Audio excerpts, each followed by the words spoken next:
Здравствуйте, в эфире «Настоящее время». С вами из Вашингтонской студии Наташа Мозговая. Сегодня в программе снос памятников Ленину в Украине, шаг к демократизации или вандализм. Пожары в Сибири утихают, споры о компенсации разгораются. И Виктория Хёрст, внучка первого газетного магната Америки, против журнала «Космополитен». Начинаем с новостей из Праги.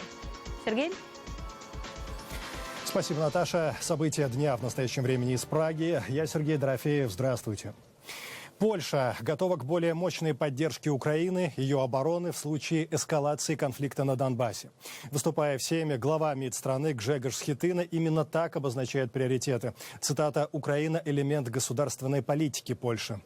И еще одно заявление дня. Российская агрессия идет на спад. В интервью нашим молдавским коллегам во время визита в Кишинев заключает президент Литвы Даля Грибаускайте.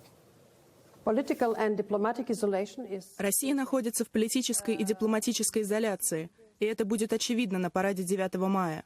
Вы увидите, кто из иностранных лидеров будет на нем присутствовать. Цивилизованный мир открыто заявляет, что считает неприемлемым то, что Россия поставляет тяжелое вооружение сепаратистам на востоке Украины и открыто лжет всему миру. Такое поведение подобно террористическому.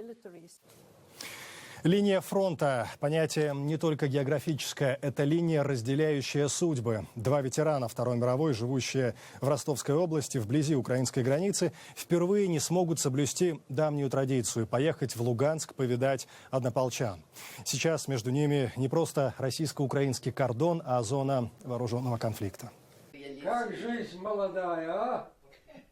Ветерану Великой Отечественной Валентину Ивановскому 100 лет, его боевому товарищу Федору Косоротову 99. Оба они живут в станице Митякинской Ростовской области. Когда друзья встречаются, они говорят о войне и пьют за победу. Но иногда их беседы прерывают звуки взрывов. Совсем рядом украинская граница.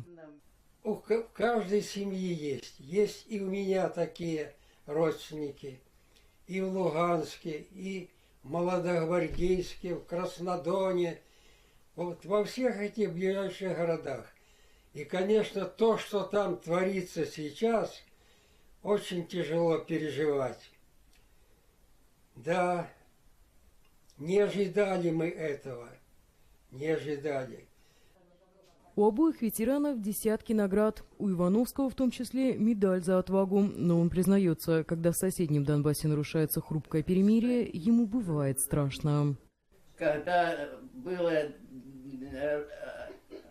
2 ночи обстреливали окраину Митякинской, мы волновались, вот, думали, что попадет и к нам, вот, близко. Снаряд долетит, и эта крыша дома светит. В общем, волновались. Вот. В День Победы Косоротов и Ивановский всегда встречаются с ветеранами из Луганска и очень надеются, что в этом году их традицию не прервут новые боевые действия. Жители Луганска, города, что уже почти год контролируется непризнанной ЛНР, голодают, но оплачивают коммунальные услуги. Очереди указ занимают самые дисциплинированные – пенсионеры. Екатерина Кочкина. Я умирать хочу. Хочу умереть. Светлана Александровна не получает пенсию уже 10 месяцев. За время боевых действий ее старый дом дал трещины, и газа на отопление пришлось потратить больше, чем обычно. Не топить пожилая женщина не может. В доме живет ее 2-летняя внучка. Она боится, что девочка заболеет. Мне платить нечего.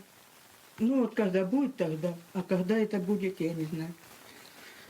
Светлане Александровне помогают соседи, которым повезло чуть больше. Носят еду и гуманитарную помощь. Случай пожилой женщины не редкость в Луганске. Те, кому все же удалось получить пенсии, решили на всякий случай заплатить за коммунальные услуги. Долги за несколько месяцев набежали нешуточные, и пенсионеры вынуждены отказывать себе в еде и лекарствах. Некоторые и вовсе живут из отложенного на похороны. У меня же еще гробовые были. На гроб собирала все те года. И вот я этим не жила. Без очереди в бывших филиалах Укрпочты и Ощадбанка можно только заплатить налоги. А пенсионеры со счетами за коммуналку вынуждены стоять с ворохом квитанций. Без пол-литра не разберетесь. Тут же много квитанций. Пенсию за апрель дали в рублях, и теперь желающих заплатить по счетам ждет еще одно испытание – найти, какое учреждение принимает российскую валюту.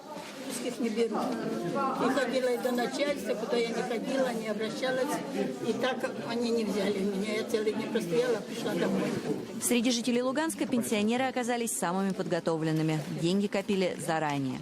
А мы готовились к войне и собирали еще тоді заранее. Пенсионеры знают, что такое война. И это на моем житті третья война. Тем, кто прошел 3 войны, все равно страшно. Особенно тем, кто, как Светлана Александровна, с трудом передвигается по двору собственного дома и вряд ли сможет уехать в случае, если ситуация ухудшится. Екатерина Кочкина, Николай Самарцев, Андрей Дегтяренко. Настоящее время.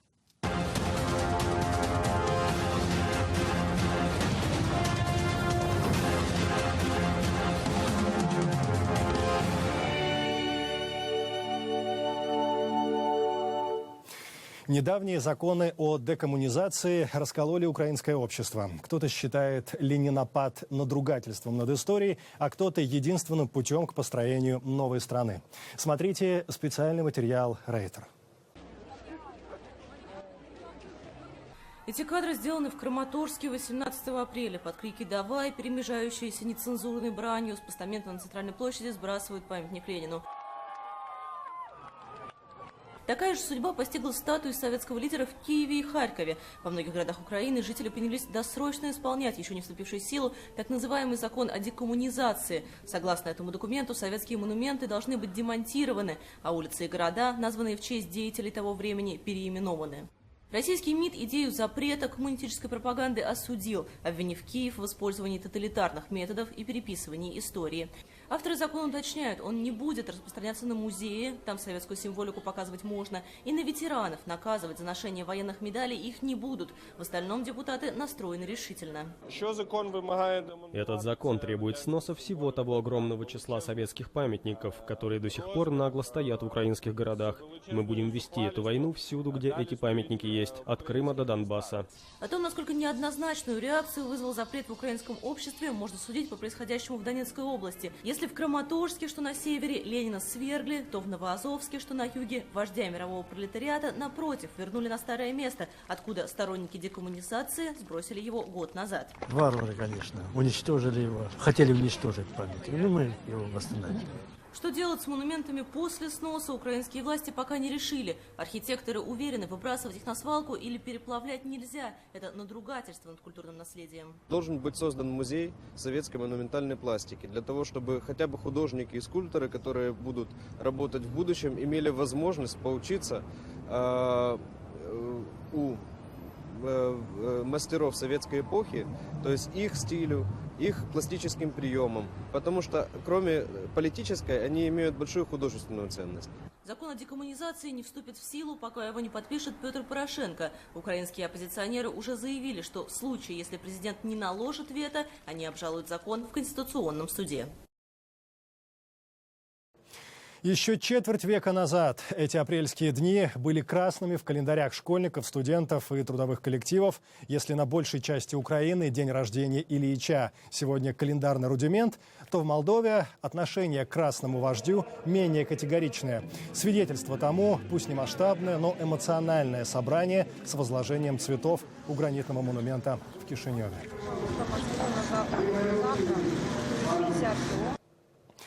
Это «Настоящее время». Передаем слово в Вашингтон. О чем говорят сегодня по ту сторону океана. Наташа, эфир ваш.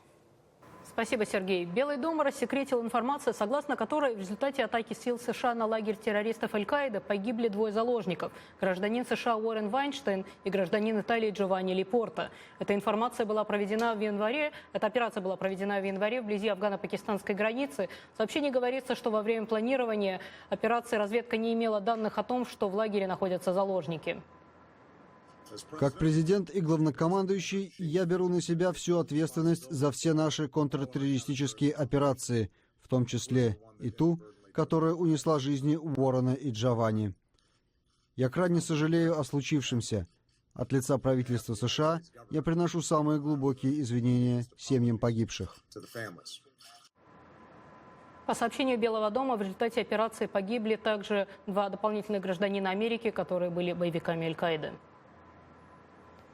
США обвинили Россию в размещении систем ПВО на востоке Украины и участии в военных учениях сепаратистов, в нарушении условий Минских соглашений о прекращении огня.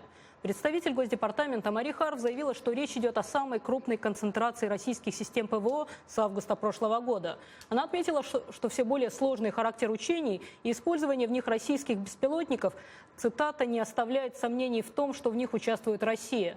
При этом в понедельник глава российского МИДа Сергей Лавров сообщил, что, по его мнению, пик активизации боевых действий в нарушении перемирия миновал. В Колумбийском университете в Нью-Йорке прошла презентация работ независимого российского фотографа Марии Турченковой, последнее время работавшей в Украине. Сначала на Майдане, затем в Донбассе. Мария стала стипендиатом фонда Пола Хлебникова, основанного близкими убитого в Москве американского журналиста. Они увидели в Турченковой достойного продолжателя попыток Хлебникова практиковать в России честную, объективную журналистику. Наш нью-йоркский корреспондент Михаил Гудкин побывал на выставке. За свои 26 лет Мария Турченкова успела поработать в нескольких горячих точках, включая на Ближнем Востоке и на Северном Кавказе. Результаты своей работы на востоке Украины российская фотожурналистка представила в Колумбийском университете в Нью-Йорке. Мой проект «Народная республика хаоса» — это в первую очередь рассказ даже не только о Донбассе, а рассказ о том, что вообще происходит на Украине, о том, как люди потеряны с обеих сторон, насколько потерялось ощущение реальности. И если возвращаться к Донбассу, та народная республика, которую они строят, и в которую многие люди верят, с самого первого дня она превращалась уже в республику хаоса, когда люди, следуя пропаганде девмедиа, начинали ненавидеть абстрактного врага, и этот абстрактный враг очень быстро приобретал физические формы. На стороне украинских вооруженных сил и украинских батальонов считается, что они воюют только против российских войск. На стороне сепаратистов считается, что война идет против иностранных войск, против войск НАТО. И ни одна из сторон не принимает того, что они воюют друг против друга. По словам Марии, временами она ощущала себя Алисой в «Стране чудес». Я лично ни натовские, ни российские войска не видела, и даже если присутствуют какие-то иностранные войска там, они не появляются в тех местах, где удается побывать журналистам. И поэтому мы в какой-то момент, у меня сложилось такое ощущение, что, знаете, такая погоня за белым зайцем, вот как в «Алисе в стране чудес». То есть он все время исчезает за поворотом. И я, как фотограф, спустя 3 месяца после начала конфликта, мое внимание сфокусировано на людях, на том, как они живут в подвалах, на том, как никто не может договориться о гуманитарных коридорах. Эта история, которая висит на стене, она посвящена подземелью Украины. И это не только подвалы, это те же самые бункеры Второй мировой войны, которые не были использованы десятилетиями, они стояли заброшенные, и сейчас они становятся эпицентром жизни.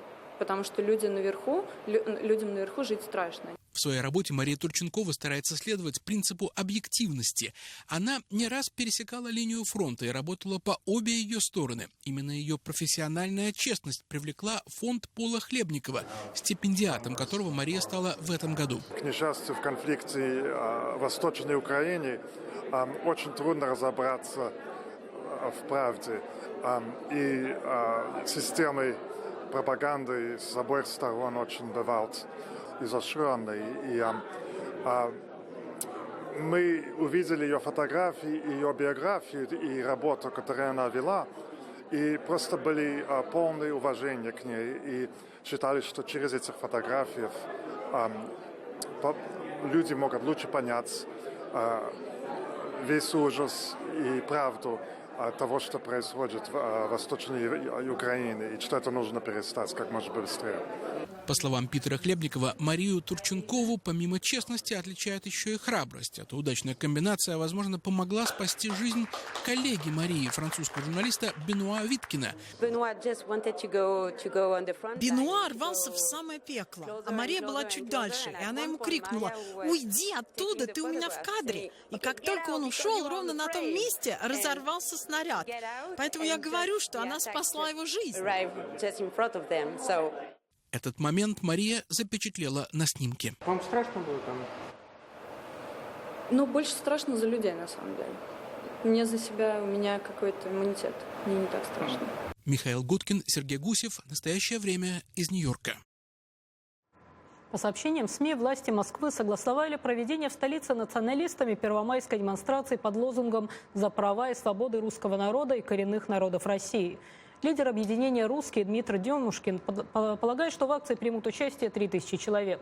Западные политологи считают при этом, что бытовой национализм и национализм на государственном уровне в России постепенно сливаются.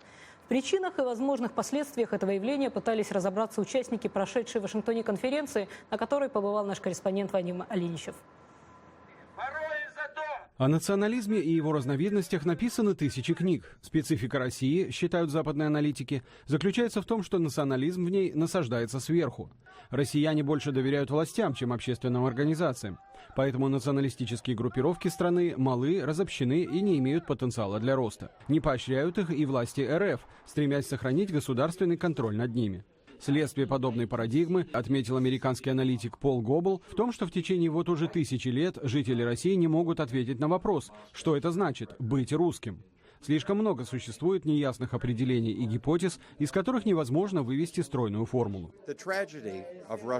Трагедия России и русского народа в том, что российское государство превратилось в империю до того, как русские стали считать себя нацией. В результате Россия никогда не была национальным государством, наподобие тех, что мы видим на Западе.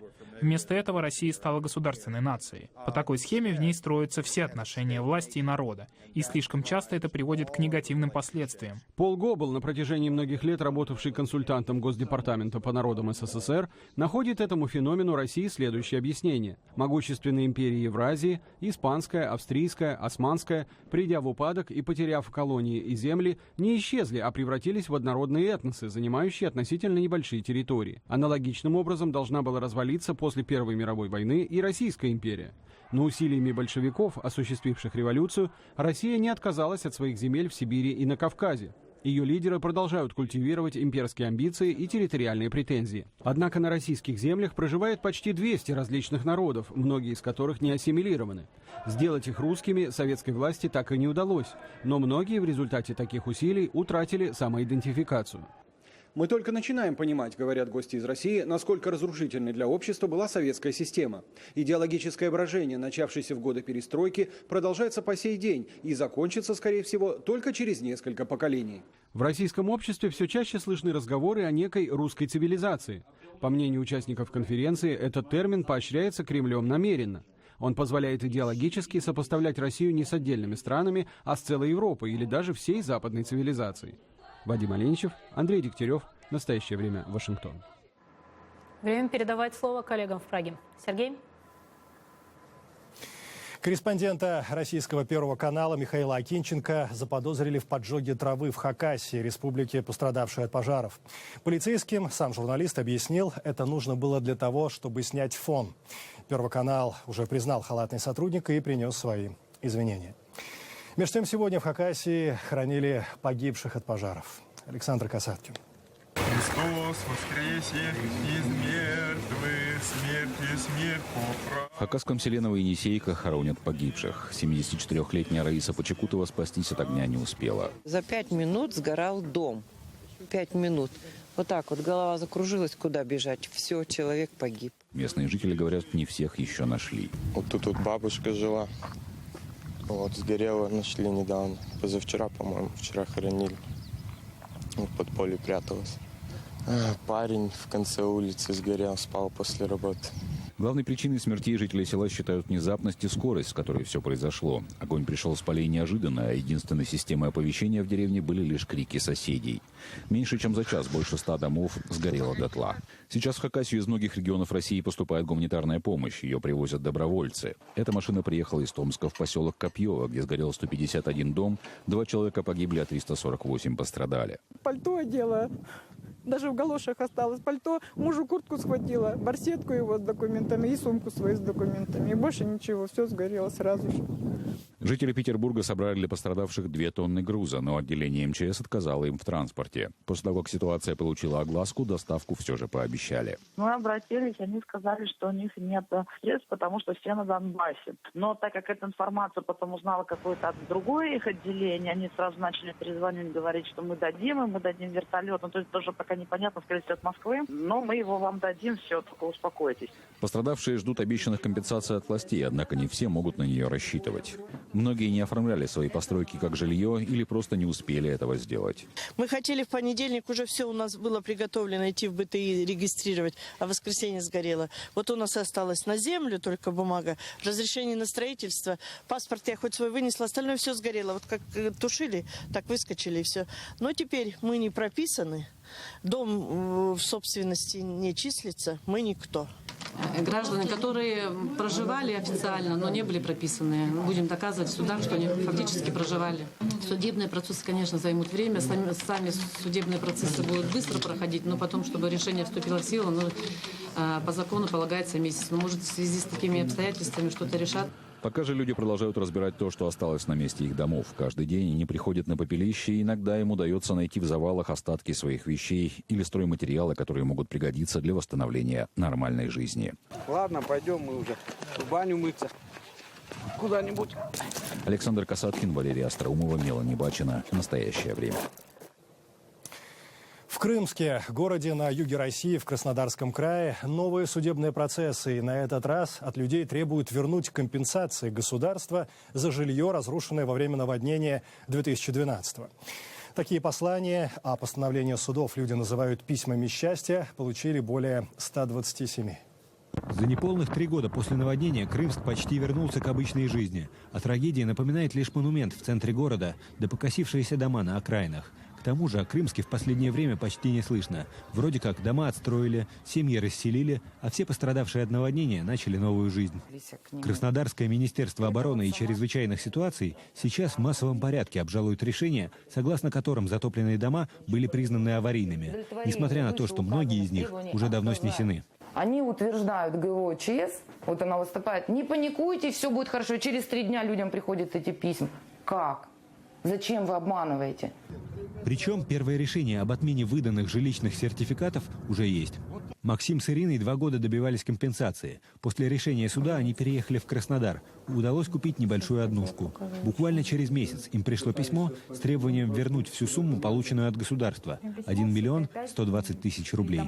Никакого пересмотра дела ничего не было. Просто вот получили письмо, что на возврат денег и все. В ночь наводнения Максим с Ириной остались у родителей в соседней квартире. Это и стало поводом для нового судебного разбирательства. Мол, раз их не было дома, значит, они там и не жили. А значит, и сертификат выдали по ошибке. Тогда я им отдам паспорт российский. И скажу, что я не хочу быть гражданкой такой страны, в которой мое же государство меня оставляет без жилья. Я вынуждена с ребенком что делать? На улице жить или что? От наводнения пострадал не только Крымские окрестности. Пригороды Геленджика в ту ночь тоже заливало. От дома Анатолия, к примеру, осталась только половина. Сначала он рассчитывал на помощь государства. Теперь наоборот. От сертификата отказывается. Я говорю, не хочу просить у государства. План работ по дому у Анатолия расписан на годы вперед. Но он, по крайней мере, уверен, его жилье обратно не потребуют. Далее эфир из Вашингтона. У коллег другие темы. Наташа, продолжайте. Виктория Хёрст, внучка основателя газетно-журнальной империи Америки Рэндольфа Хёрста, объявила о начале общественной кампании против популярного женского журнала «Космополитен», требуя ввести возрастные ограничения на его продажу. Александр Панов продолжит тему.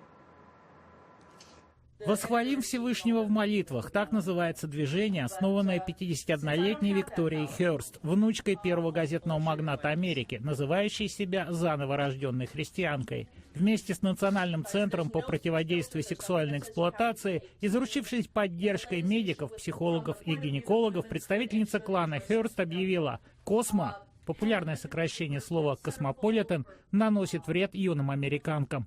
Так называется ее кампания и соответствующая страница в интернете. Это одновременно и медийный, и семейный скандал. Родственники Виктории Хёрст не хотят заворачивать популярный журнал в коричневую непрозрачную обложку и продавать его только лицам от 18 и старше. «Секс продается» – девиз гламурных изданий взял на вооружение «Космополитен», основанный в 1886 году как семейный журнал. Примерно с 1965 года издание переориентировалось на женщин, делающих карьеру. А сейчас, утверждают консерваторы, превратилось в порнографическое издание с вызывающими обложками, на которых часто фигурируют подростковые кумиры с подробным описанием сексуальных поз и ощущений. Однажды я увидела в абсолютно свободной продаже обложку журнала с обнаженной моделью брюнеткой и поразилась, что же творит моя семья. Я обратилась к президенту компании, говорила, что такие обложки — это порнография. Он не согласился со мной, но у меня есть своя мораль. Как учил Господь, если вы не хотите, чтобы ваши дочери и внучки так вели себя, почему вы призываете к этому чужих дочерей и внучек? Например, Сочинская Олимпиада навеяла издание разместить большую статью с говорящим заголовком «Сделай это для Америки». Секс-Олимпиада. 17 горячих рецептов, чтобы получить золото. Почти половина, 47% опрошенных американцев выступают за запрет продажи журнала малолетним. С медицинской и психологической точки зрения трудно преувеличить ту опасность, которая несет прославление журналом подобного образа жизни для юных девушек и совсем молодых женщин. Журнал учит, что главная цель в жизни – быть горячей штучкой, быть желанной мужчинами. Без этого вы ничто. Майли Сайрус, звезда детских и подростковых фильмов, в том числе произведенных студией Диснея, снялась на обложке журнала, а еще удивила всех на церемонии вручения наград MTV пару лет назад, станцевав тверкинг. Правда, такого шума, как после танца пчелок и Винни-Пуха, российских школьниц в Оренбурге не было. Не было и угроз уголовного преследования. Американские общественники, хранители традиционных ценностей, осуждают любой тверкинг. Это сексуальное провокационное поведение, а не просто танец. Его цель – поощрять сексуальную активность подростков. Внучка газетного магната призывает американцев писать возмущенные письма издателям. Вот их лица и электронные адреса. И обращаться в местные прокуратуры. Это не семейная месть, подчеркивает Хёрст. Я возмущена как гражданка. Вместе со мной тысячи и тысячи мам и бабушек Америки. Важная деталь. Кампания направлена против американского издания журнала. Многие международные версии, отмечалось на пресс-конференции, гораздо менее сексуально-провокационные. Организаторы требуют признания «Космо» журналом для взрослых с соответствующими ограничениями продаж. Александр Панов, Дмитрий Шахов. Настоящее время. Вашингтон. И, к слову, о воспитании детей. Сегодня американцы совершенно официально могут привести своих детей на работу. Во многих учреждениях к этому дню готовятся специально, придумывая как можно больше интересных занятий, чтобы дети не сочли работу мам и пап скучной. Рассказывает Елена Джамбер. «Возьмите своих дочерей и сыновей на работу» – так называется некоммерческая образовательная программа, цель которой – помочь подрастающему поколению в выборе профессии и познакомить детей с тем, чем занимаются их родители. В последний четверг апреля американцы совершенно официально могут привести своих детей на рабочее место. Этот день специально планируется в школьном расписании, а после него проходят уроки, на которых ребята делятся впечатлениями, обсуждают и анализируют увиденное. Президент Обама уделяет этой программе особое внимание.